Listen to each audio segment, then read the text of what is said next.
건설산업은 다양한 이해관계자가 기술적 협업을 통해 목적을 달성하는 프로젝트 기반의 산업입니다. 이에 건설교육은 각자의 역할을 수행할 수 있는 기술, 학술적 능력과 협업체계에 대한 이해를 목표로 진행되고 있습니다.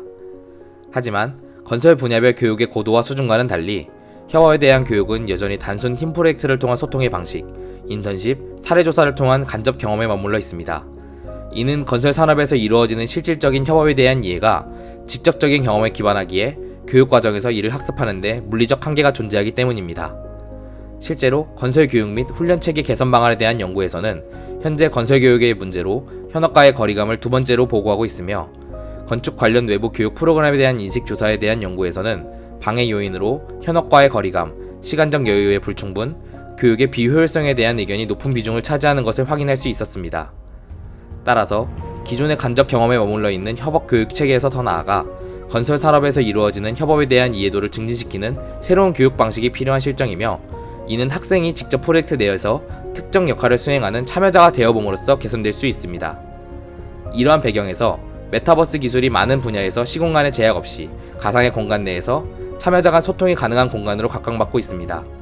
특히 교육적 측면에서 메타버스 기술은 학생들로 하여금 학교와 교실이라는 물리적인 공간의 한계에서 벗어나 다양한 사람들과 소통하면서 경험의 폭을 넓히고 성장해 나갈 수 있는 기회를 제공합니다. 실제로 메타버스의 활용 분야 내 교육이 차지하는 비율이 매우 높습니다. 즉, 메타버스의 활용이 기존 매체 활용 수업에 대한 대체제라기보다 기존 매체가 가지고 있는 문제나 제약점을 보완하여 교육의 퀄리티를 증진하고자 다양한 교육 분야에서 메타버스 도입을 시도하고 있습니다. 따라서 본 프로젝트에서는 메타버스로 생성한 가상의 공간을 외부로 제공하여 학생들에게 일종의 보드게임과 같은 가상의 건설 프로젝트를 수행하게 함으로써 건설 산업의 협업 구조를 학습할 수 있는 참여형 메타버스 건설 교육 플랫폼을 제안하고자 합니다. 먼저 프로젝트의 모든 참여자들의 시공간적 제약을 없애고자 웹 기반의 소통 플랫폼을 구축하였습니다. 사용자가 본인의 모델을 플랫폼에 업로드하면 언제, 어디서든 서버상의 모든 모델을 확인할 수 있도록 하였습니다. 또한 각 프로젝트의 모델뿐만 아니라 프로젝트와 관련된 다양한 정보를 태그할 수 있도록 하였습니다. 참여자들과 실시간 대화를 통해 진행 상황을 공유하고 프로젝트에 코멘트를 남길 수 있는 기능을 추가하였습니다. 메인 서버의 기준이 될 가상 공간은 현실성을 확보하기 위해 실제로 존재하는 신도시의 토지 이용 계획도와 동일하게 구축하였습니다. 가상 공간은 약 11제곱킬로미터의 규모로 용도별 지역지구를 분할하여 사용자가 원하는 용도의 가상 토지를 선택적으로 활용할 수 있도록 분할하였습니다. 이후 토지별로 프로젝트 난이도를 규정하기 위해 단위 토지별로 대지의 형태를 그래스호퍼를 활용하여 분석하고 대지의 난이도를 100분위로 규정하였습니다. 여기에는 대지의 면적을 일정 가중치로 적용하였고, 규정된 대지의 난이도를 기준으로 사용자가 선택적으로 원하는 대지를 취득하도록 구성하였습니다.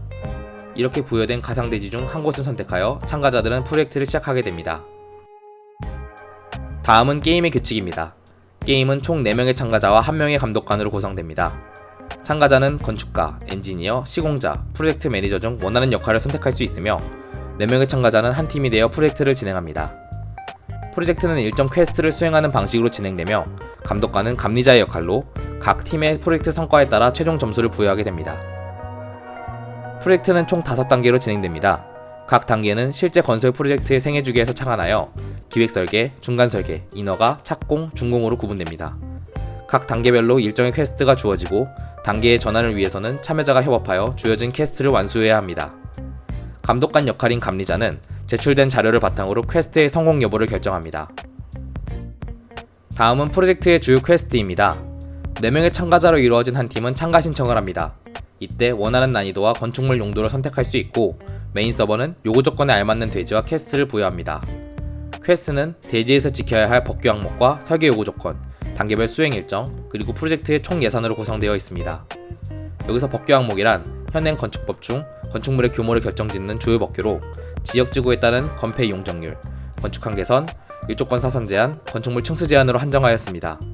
또한 설계 요구 조건은 실제 클라이언트가 주로 요구하는 용도별 기본적인 요구 사항으로 단독주택을 예로 들어 거주 인원의 수, 필요실 구성, 실별 크기, 그리고 정성적 요소로 구성되어 있습니다.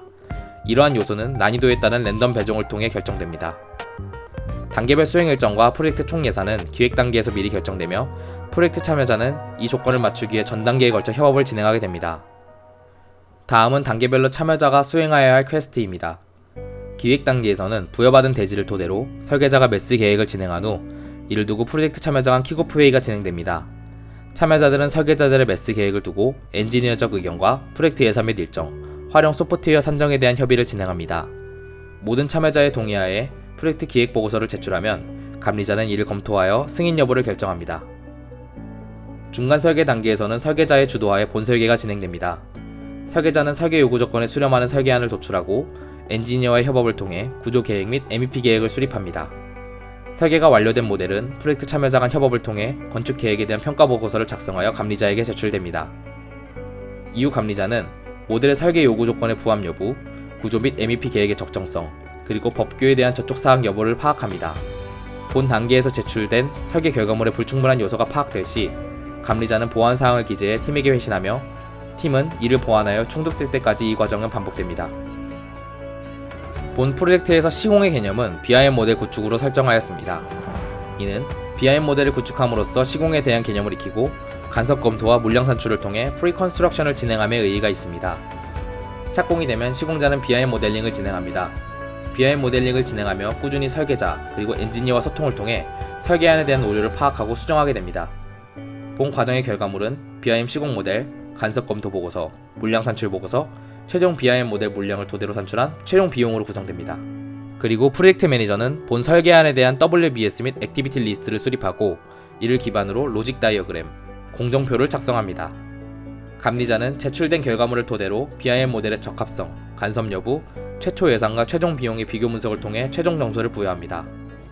부여된 프로젝트의 총 점수는 프로젝트의 참여자가 동일하게 나눠 가지며 이러한 프로젝트가 누적되어 일정 점수 이상을 획득한 참가자는 감리자의 역할 권한을 부여받게 됩니다. 개발한 플랫폼과 프로세스를 바탕으로 건설관리 분야에 관심 있는 학부생 4명을 대상으로 한 달간 파일럿 프로젝트를 진행해보았습니다. 먼저 사전에 전체적인 프로세스와 캐스트에 대한 설명, 파일 업로드 방식에 대한 교육을 간단하게 진행하였습니다. 팀 하단은 다음과 같은 매스 모델링을 도출하고 중간 설계 단계까지 원활한 협의를 기반으로 신속히 인허가 단계에 착수하였습니다. 하지만 구조 및 MEP 계획의 적정성, 그리고 법규 검토에 대한 접촉 상황에서 문제가 발생하여 감리에 의해 보완 의견을 받아 재계획 수립 과정을 거쳤습니다. 이후 2차 인허가 접수 단계에서는 구조 및 MEP 계획의 적정성과 법규 접촉 사항에는 큰 문제가 없었으나 설계 요구 조건에 부합하지 않는 설계안 도출로 인해 재보완 과정을 거치게 되었으며 시행착오를 바탕으로 3차 인허가 접수 단계에서 통과하였습니다.